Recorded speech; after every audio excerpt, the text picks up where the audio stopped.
Hello，大家好，我是 Dave Liu， 欢迎来到我的频道。今天我们将深入探讨温哥华常见的土地类型，还有房屋种类，让您在温哥华购房的时候有一定的了解，选择适合你的选项。那我们就话不多说，开始吧。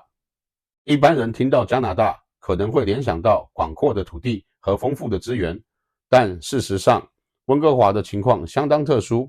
大温地区有许多壮宽的山脉，比如落基山脉、Grouse Mountain 等等这些令人惊叹的自然景观，让我们拥有宜人的气候以及比其他加拿大城市更为舒适的气温。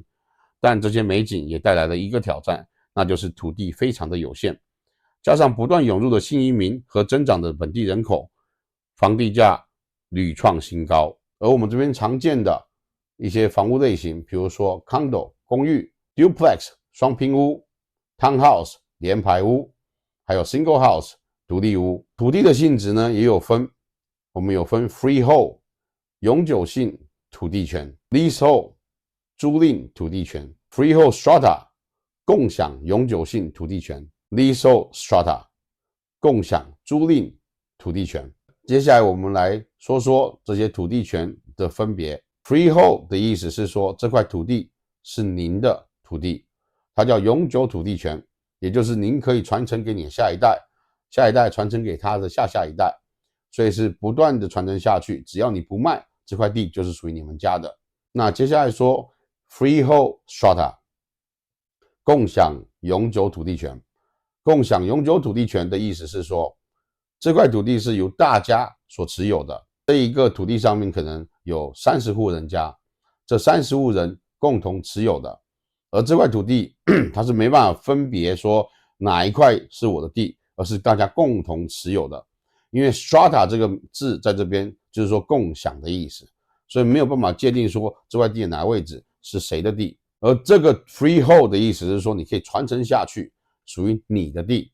只是你没办法界分说哪一小块地哪一个区块是你的。接下来我们说 leasehold 租赁土地权。租赁土地权呢就很简单，这块地不是你的，是租来的。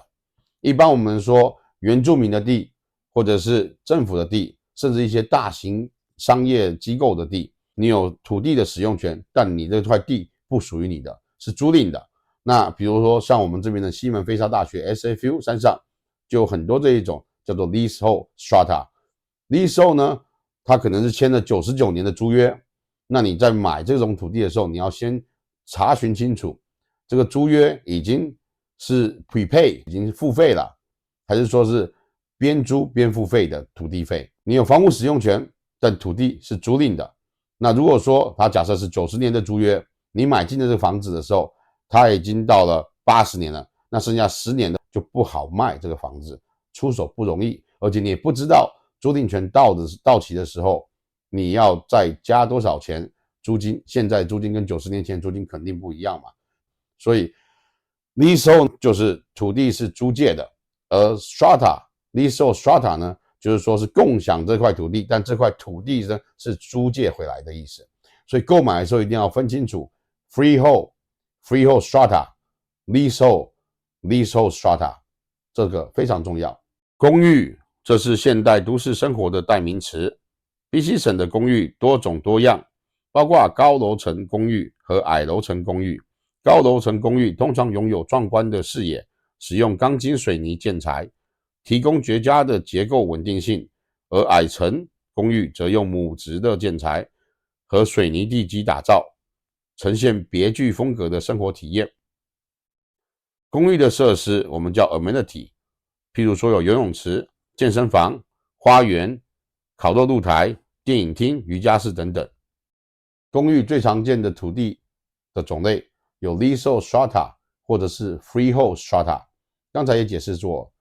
leasehold strata， 比如说在西门菲沙大学或者是 UBC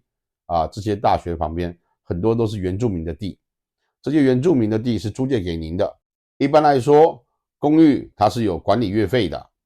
然后也有社区的规定的，你必须要去遵从这些社区规定，还有管理月费要缴交。那我们在买公寓的时候，我们需要看它的 depreciation report， 就是折旧报表。折旧报表在这边可以看到公寓它在接下来的几年还有过去的几年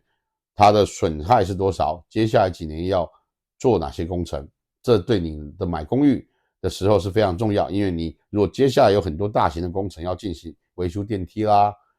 维修屋顶啦，维修大楼的外墙啦，这些的话会造成你的一个负担。再我们就要看它的 contingency fund， 就共同持有的这一个大楼社区的一个共有资金，看它是不是充足。如果够充足的话，将来施工的时候要维修，比如电梯、外墙这些常见的一些工程的时候，你需不需要另外掏腰包？另外掏腰包要掏多少钱？所以在买公寓的时候，这是非常重要，也要值得注意的。好的，那我们接下来说 townhouse 联排屋或者城市屋。城市屋也有分，大致上有2种，一种是普通的 townhouse， 一种叫 stacked townhome。stacked townhome 呢就是叠上去的。普通 townhouse 常见的是说，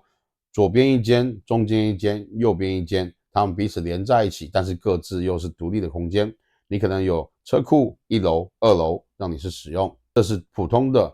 townhouse， 就是联排屋。而 stacked townhome 就不是了。stacked townhome 它可能是4层楼、5层楼甚至6层楼的建筑物，